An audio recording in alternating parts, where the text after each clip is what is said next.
नमस्कार, बहुत स्वागत है आपका। आप देख रहे हैं आपकी आवाज, आपके साथ मैं हूं राम मोहन शर्मा और आपकी आवाज में आज बात 108 कर्मचारियों की। जनता की बुनियादी सुविधाएं रोकने वाली या जनता की बुनियादी सुविधाओं में बाधा पहुंचाने वाली कोई भी हड़ताल गैर वाजिब है, यह सरकार ने हमेशा कहा है। चाहे वो जूनियर डॉक्टरों की हड़ताल हो, नर्सों की हड़ताल हो या फिर 108 कर्मचारियों की हड़ताल हो, सरकार की यह बात सही भी है। लेकिन कर्मचारियों की हड़ताल खत्म करने के बावजूद 2 हफ्ते तक अगर व्यवस्थाएं जस की तस रहे, वो कर्मचारी काम पर ना लौट सके, तो इसके लिए आप किसे जिम्मेदार ठहराएंगे? जी हां, आज से 10 दिन पहले 108 एम्बुलेंस कर्मचारी अपनी हड़ताल खत्म कर चुके हैं। अपनी भर्ती के इंतजार में वो बैठे हैं, लेकिन उस कंपनी के सामने वो बेबस है जो अपनी जिद पर अड़ी हुई है। कर्मचारी तो छोड़ दीजिए, सरकार भी कंपनी के सामने लाचार सी नजर आ रही है, क्योंकि सरकार की बात भी ये कंपनी सुन नहीं रही। स्वास्थ्य मंत्री के वादे दावे सब हवा हो गए। एक बार नहीं बल्कि बार बार पूरी की पूरी सरकार एक कंपनी के आगे इतनी लाचार आखिर कैसे हो सकती है? हम इस पर चर्चा करेंगे, लेकिन उससे पहले आपको एक रिपोर्ट दिखाते हैं, ये बताते हुए कि जो खबर हम आपको दिखाने जा रहे हैं वो पूरी तरह से विश्वसनीय है। ये जानने के लिए अब हम हर खबर को विश्वसनीयता की कसौटी पर कसते हैं। विश्वसनीयता की ये 4 कसौटियां हैं: हमारे संवाददाता की मौके पर मौजूदगी, खबरों के विभिन्न स्रोत, खबर पर विशेषज्ञों की राय और खबरों को आप तक पहुंचाने के लिए तकनीक का इस्तेमाल। अभी जिस खबर की हम चर्चा कर रहे हैं वो भी विश्वसनीयता की इन्हीं 4 कसौटियों पर परखी गई है।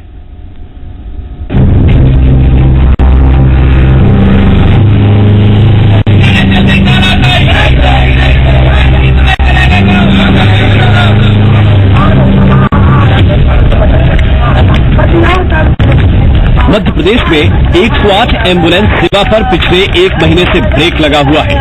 करीब 2500 एम्बुलेंस कर्मचारी जब हड़ताल पर गए तो सरकार ने कहा कि जनता के लिए मुसीबत पैदा करने वाली हड़ताल गैर वाजिब है।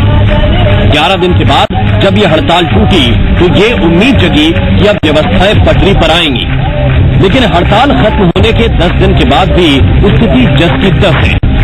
108 के 2500 कर्मचारियों की भर्ती अब भी एक मुद्दा बनी हुई है, वो भी तब जब सरकार के स्वास्थ्य मंत्री रुस्तम सिंह ने खुद कई बार ये भरोसा दिया कि कर्मचारियों की भर्ती जल्द से जल्द होगी।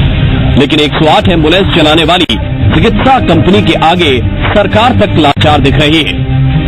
सरकारी आदेशों की, नियमों की सबकी अवहेलना कर रही है, तो ऐसी कंपनी को सरकार क्यों रखे हुए मध्य प्रदेश में? बिना शर्त के हम लोग ज्वाइनिंग करने को तैयार हैं, हम किसी पेपर पे साइन नहीं करवाएंगे। आज स्वास्थ्य सेवाएं बाधित है सिर्फ ZHL की वजह से। सरकार को चाहिए कि इसका ठेका तत्काल प्रभाव से निरस्त कर देना चाहिए। दरअसल जिस वक्त एम्बुलेंस कर्मचारियों ने हड़ताल खत्म की थी, तब स्वास्थ्य मंत्री रुस्तम सिंह ने इन कर्मचारियों को तुरंत भर्ती कराने का आश्वासन दिया था। लेकिन आलम यह है कि चिकित्सा कंपनी ने अब तक कर्मचारियों को भर्ती नहीं किया है। स्वास्थ्य मंत्री ने कई बार पहल की, डर दिखाने की कोशिश भी की, लेकिन बात बन नहीं सकी। अंदर की खबर यह है कि कंपनी कर्मचारियों से 12 घंटे काम कराने पर अड़ी है। चिकित्सा कंपनी की दलील है कि मोटर व्हीकल एक्ट के तहत 12 घंटे काम लेना जायज है। कर्मचारी अगर इस बात पर मान भी जाएं, तो उनका तबादला किए जाने की भी बात अंदर खाने चल रही है। इस स्थिति में एम्बुलेंस कर्मचारियों के पास सरकार का ही सहारा था, लेकिन कंपनी के रुख के आगे सरकार भी लाचार दिख रही है। मामला सामने आया तो विपक्ष सरकार की नाकामी पर बरस पड़ा, वहीं बीजेपी जल्द ही सब कुछ सामान्य होने की बात कह रही है। कर्मचारियों को पैसा नहीं दिया जा रहा है, कर्मचारियों को भूखे मरने पर मजबूर किया जा रहा है, तो ये एक मानवीय दृष्टिकोण से भी एक बड़ा आपराधिक काम हो रहा है और इसकी जांच होना चाहिए। इन्होंने एग्रीमेंट क्यों नहीं किए, उनके साथ अनुबंध कैसे किए, इन सबकी जांच होनी चाहिए। और भ्रष्टाचार में ये जो गले गले तक ये सरकार डूबी है और दोगुने से ज्यादा पैसे पर काम हो रहा है, इसकी भी तत्काल जांच होनी चाहिए कि इसके पूर्व में जो लोग काम कर रहे थे और आज जो लोग काम कर रहे हैं, इसमें किस तरीके से भ्रष्टाचार हुआ है, अनियमितता हुई है। अगर कोई कंपनी जो समझौता के तहत काम कर रही है वो किसी प्रकार की नियम कानून में समझौता में हिला हवाली करेगी, तो ये न केवल उस समझौता का उल्लंघन होगा बल्कि जनता के साथ में बहुत बड़ा एक धोखा होगा। इसलिए सरकार संवेदनशील है और सरकार तत्परता के साथ में इस पर कार्रवाई कर रही है। मुझे लगता है कि बहुत जल्द ये मामला सुलझ जाएगा। यहाँ एक साथ कई सवाल हैं। सवाल ये कि जिन बिंदुओं पर सरकार ने हड़ताल खत्म करवाई, अब तक उन पर अमल क्यों नहीं करवा सकी? कर्मचारियों की भर्ती अब तक क्यों नहीं हुई? क्या एक कंपनी के आगे सरकार इतनी बेबस है कि मंत्री बार बार भरोसा देकर वक्त आगे खिसका रहे हैं? सवाल यह भी कि हड़ताल के पहले दिन कर्मचारियों को उनकी जिम्मेदारी याद दिलाने वाली सरकार क्या ये बताएगी कि अगर पिछले 20 दिनों से कर्मचारी काम पर नहीं है तो इसके लिए जिम्मेदार कौन है? जनता की मुसीबत आखिर कब खत्म होगी? अखिलेश सोलंकी, जी मीडिया, भोपाल। और इसी पर चर्चा करने के लिए एक बहुत ही खास पैनल इस वक्त हमारे साथ जुड़ रहा है। राकेश शर्मा जी हमारे साथ मौजूद हैं भारतीय जनता पार्टी की तरफ से। राकेश जी, बहुत स्वागत है आपका। पंकज चतुर्वेदी जी इस वक्त हमारे साथ जुड़े हुए हैं, प्रवक्ता है मध्य प्रदेश कांग्रेस के। पंकज जी, आपका भी बहुत स्वागत है। असलम खान साहब इस वक्त हमारे साथ मौजूद हैं, महासचिव हैं आप 108 एम्बुलेंस संघ के। बहुत बहुत स्वागत है असलम जी आपका भी। और शिव अनुराग पटेरिया जी भी इस वक्त हमारे साथ जुड़ रहे हैं, वरिष्ठ पत्रकार हैं। बहुत बहुत स्वागत है शिव अनुराग जी आपका भी। सबसे पहले राकेश शर्मा जी, सवाल आपसे है, जब यह हड़ताल शुरू हुई एम्बुलेंस कर्मचारियों की तो सरकार एक एक दिन गिन रही थी कि देखिए 2 दिन हो गए, 3 दिन हो गए, बड़ी दिक्कत हो रही है, क्यों नहीं ये लोग लौट रहे हैं काम पे। और जब हड़ताल खत्म हो गई उसके 10 दिन बाद भी, 11 दिन बाद भी इनकी भर्ती नहीं करवा पा रही है सरकार। इतनी लाचार कैसे है?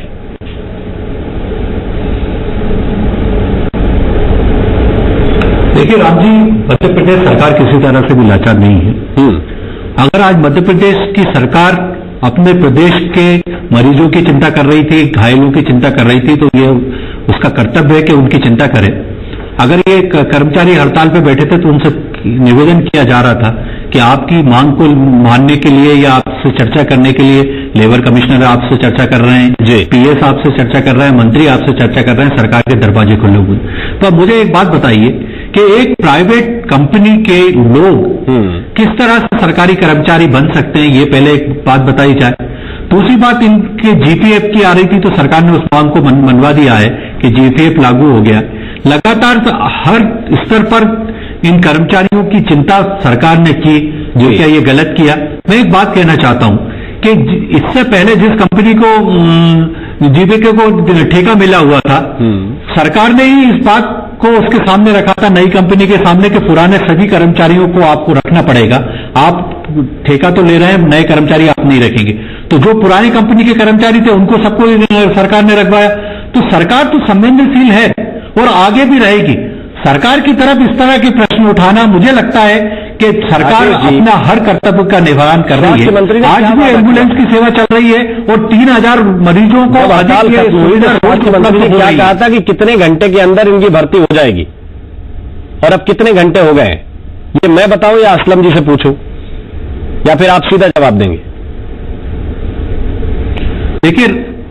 देखिए राम जी, मैं सीधा हर बात का सीधा जवाब देने में विश्वास रखता हूं। आप इधर से पूछें या उधर से पूछें, मैं हर बात का सीधा जवाब दूंगा कि मध्य प्रदेश के स्वास्थ्य मंत्री संवेदनशील हैं। वो चाहते हैं कि इन कर्मचारियों को किसी तरह की तकलीफ नहीं हो, चाहे ये प्राइवेट ठेकेदार के कर्मचारी हैं, पर कहीं ना कहीं मध्य प्रदेश के नागरिक हैं और हर नागरिक की जवाबदारी हमारी है। सरकार ने कंपनी को कहा है कि तुरंत इनकी बातों को सुने और जो समस्या है उनको हल करें, पर कंपनी ने इनसे 2 पत्र साइन करने के लिए कहा है, तो जिसके लिए ये तैयार नहीं थे।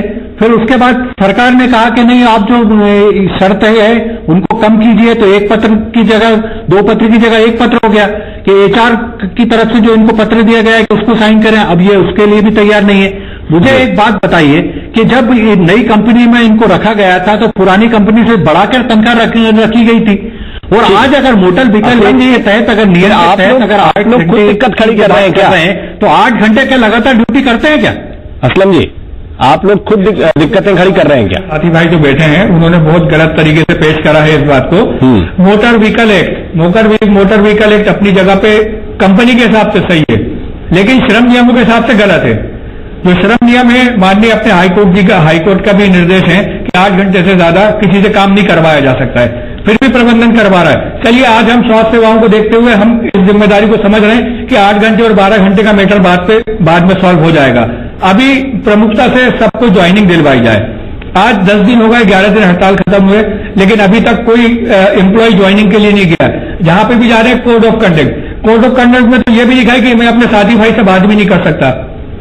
अगर आप बात करते हुए पाए गए तो आपको टर्मिनेट कर दिया जाएगा, या आप विदाउट वर्दी पाएगा तो आपको टर्मिनेट कर दिया जाएगा। ये कौन सा नियम है? ये कौन सी ईस्ट इंडिया कंपनी आई है क्या यहाँ पे मध्य प्रदेश में?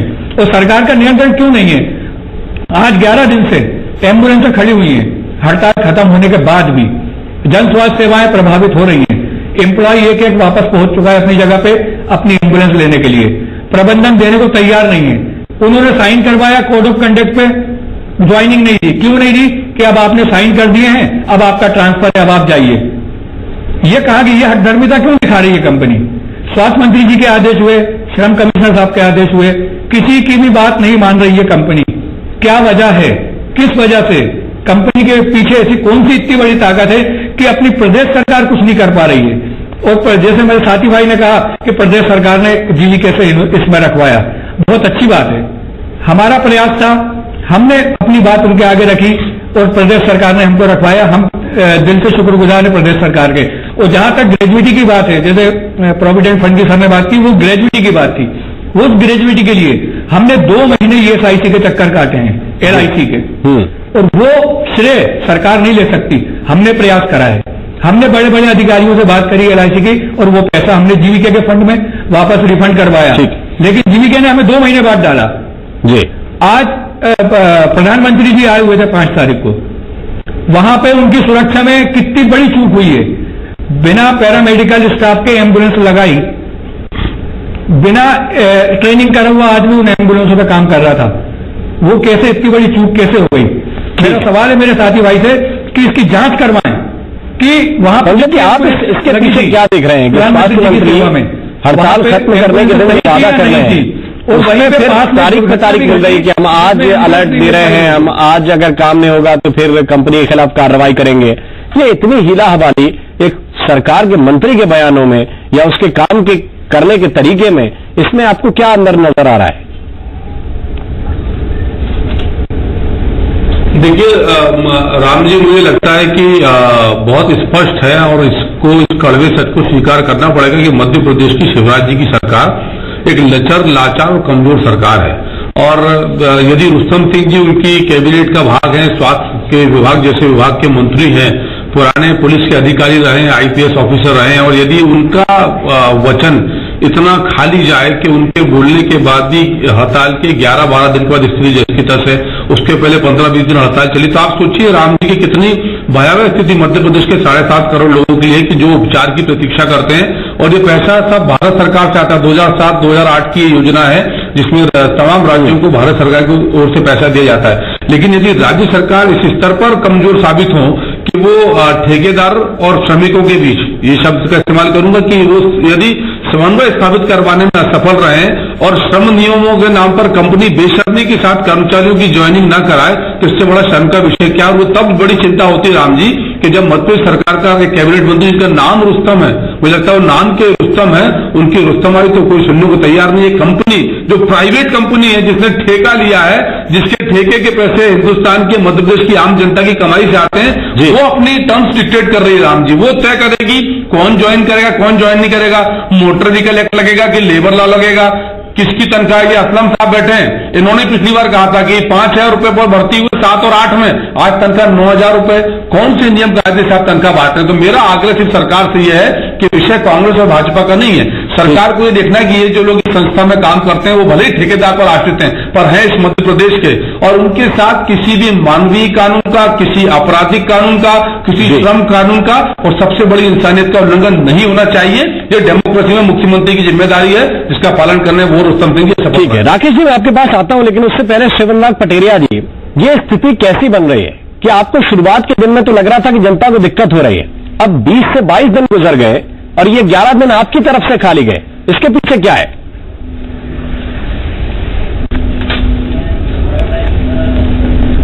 देखिए, मुझे लगता है सरकार की कहीं ना कहीं लाचारी है। दरअसल जितनी भी बड़ी कंपनियां होते हैं उनके पीछे कुछ ना कुछ बड़े चेहरे हुआ करते हैं, चाहे वो राजनीतिक चेहरे हों, औद्योगिक चेहरे हों, या ऐसे औद्योगिक समूह होते हैं जो सरकार पर दबाव बनाने में कामयाब हो जाते हैं। दरअसल मुझे चिंता इस बात की है कि जिस तरह से सामाजिक यानी सोशल सिक्योरिटी का उल्लंघन किया जा रहा है, कर्मचारियों के उनके सामाजिक हितों का उल्लंघन किया जा रहा है, बहुत ही सरासर अन्याय है। अगर कंपनी कहती है 12 घंटे काम लिया जा सकता है और उतने कम पैसे में लोग काम कर सकते हैं, तो ज्यादा अच्छा होगा कि राज्य के शीर्ष नौकरशाह, शीर्ष राजनेता इन ड्राइवर्स को अपनी ड्यूटी पर रखें और जो तब उनको बात समझ में आएगी मामला क्या है।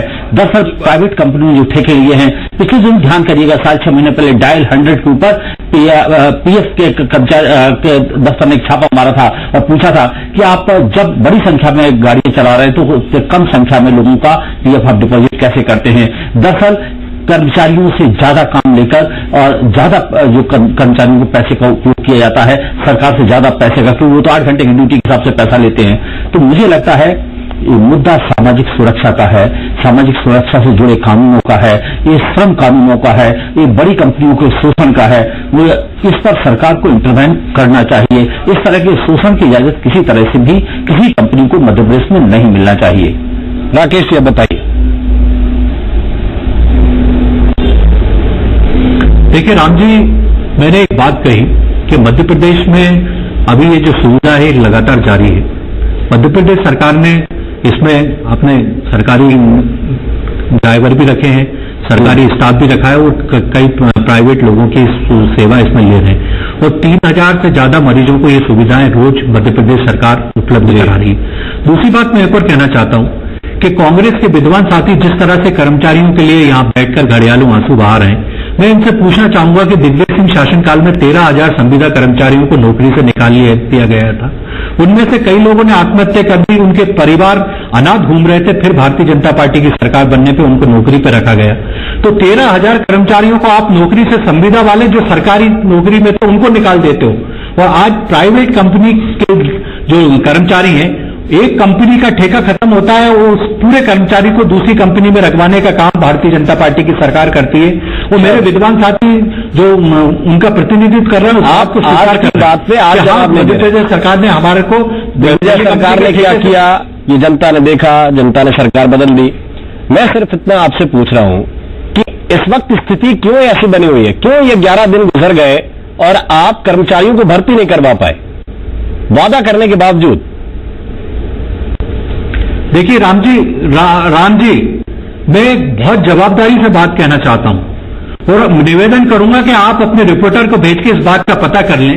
बहुत से कर्मचारियों ने कंपनी को ज्वाइन कर लिया है। आज मेरे विद्वान साथी चिल्ला के इस बात को स्वीकार करें या न करें, कर्मचारियों ने ज्वाइन करना शुरू कर लिया और कंपनी ज्वाइन करवा रही है और आप इसका पता अपने रिपोर्टर से भेज के पता कर लें। बिल्कुल नहीं, बिल्कुल जवाबदारी से मैं कह रहा हूं, कहा जा रहा है अगर मैं कह रहा हूं जवाबदारी से तो आप इसका पता कर लें। बिल्कुल गलत है कि ज्वाइन कर लिया गया है और जैसे मेरे साथी भाई कह रहे हैं कि 3000 रोज के केस करे जा रहे हैं। आज की डेट में श्रीमान जी ने जो कहा है उसकी जांच करवा ली जाए कि 3000 केस कैसे हो रहे हैं। आज मुख्यमंत्री जी के गांव की गाड़ी, शाहगंज की गाड़ी खड़ी हुई है अपनी जगह पे जब से हड़ताल चल रही है 26 तारीख से आज दिनांक तक। मुख्यमंत्री इतनी बड़ी चूक कैसे हुई स्वास्थ्य विभाग से, अगर गाड़ियां चल रही हैं तो मुख्यमंत्री जी के गांव की गाड़ी क्यों नहीं चल रही है।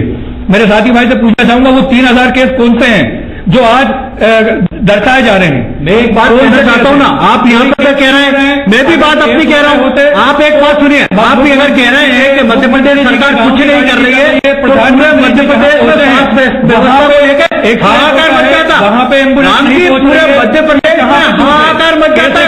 एक बात ये मध्य प्रदेश सरकार लागू नहीं कर रही, मध्य प्रदेश में हाहाकार मचा हुआ है। एक तरफ आपके सामने 3000 कर्मचारी थे जिनको आप समझाने की कोशिश कर रहे थे, एक दूसरी तरफ एक कंपनी आपके सामने है जिसको आपको समझाने की कोशिश करना है और 11 दिन उसमें गुजर गए, आप कंपनी को नहीं समझा पाए।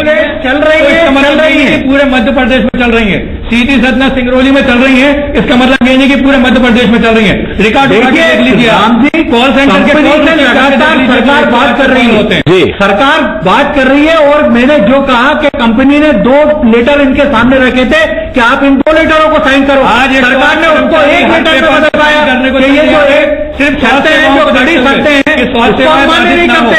सरकार की बात कंपनी ने माना तैयार। अब अगर हर कर्मचारी पे कर्मचारी है तो ये तो इनकम पूछे ना कि अगर आपकी कंपनी आपसे अगर कोई एग्रीमेंट करना चाहती है तो उसमें आप हर कर्मचारी है या नहीं है, ये तो आपको तय करना है। हर कर्मचारी कहाँ आ रही है? प्रबंधन का अड़ियल रवैया, हर कर्मचारी सहमत है हर बात से, लेकिन कंपनी की दादागिरी क्या कि जो कर्मचारी हैं उनमें से हर जिले में से 5 से 6 आदमियों को ऐसा टारगेट बनाया जा रहा है कि जिनको वहां पे रखना ही नहीं है उनको। उनके लिए राम जी बताइए, अब ये खुद एक बात को स्वीकार कर रहे हैं कि इनको रखने के लिए तैयार है, हम साइन करने को तैयार है, लॉ में लिखा हुआ है कि एक कर्मचारी करा जा रहा है वो जीवन भर भोपाल में नौकरी करेगा, किस नियम में लिखा हुआ है? ये ठीक बात है, आप कह रहे हैं कि ये किसी नियम में नहीं लिखा हुआ है, लेकिन अगर किसी को सिर्फ इस वजह से टारगेट किया जाए राकेश जी कि उसने हड़ताल कर दी, वो इस वजह से अगर टारगेट पे आ जाए कंपनी के प्रबंधन के, और अगर सुविधा के हिसाब से सुविधा के हिसाब से कंपनी काम करे, इसमें कोई दिक्कत नहीं है, लेकिन जैसा वो कह रहे हैं कंपनी अपनी सुविधा के असलम जी कि अगर उसको कर्मचारी को टारगेट करके काम कराया जाएगा तो फिर कैसे चलेगा? हमारे पास वक्त इतना ही है, बहुत बहुत धन्यवाद, बहुत बहुत शुक्रिया आप सभी मेहमानों का हमारे साथ इस चर्चा में जुड़ने के लिए। तो कुल मिलाकर स्थिति यही बनी हुई है कि 20 से 22 दिन गुजर गए, करीब 2,500 ऐसे कर्मचारी हैं जो अपनी एम्बुलेंस पर चढ़े ही नहीं हैं। इसके बाद आप लाख दलीलें दे लीजिए कि व्यवस्थाएं ठीक हैं, और अगर ये 2,500 लोग काम नहीं कर रहे हैं तो व्यवस्थाएं कैसे ठीक मान ली जाएं? आपकी आवाज में वक्त एक छोटे से ब्रेक का, हम तुरंत हाजिर होते हैं एक और नए मुद्दे के साथ।